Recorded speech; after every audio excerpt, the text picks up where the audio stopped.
Okay, if you already have Python installed and for some reason pip got corrupted or it's just not there anymore, there are a couple of ways to get it.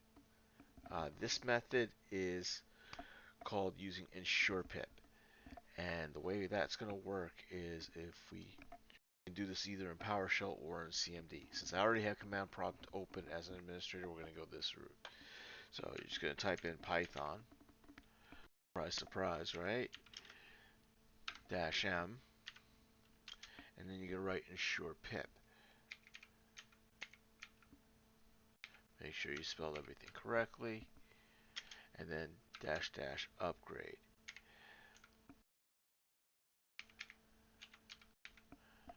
and then hit enter.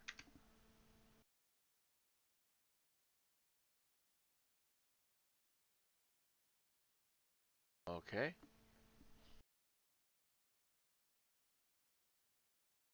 and there you go. Pip is successfully installed.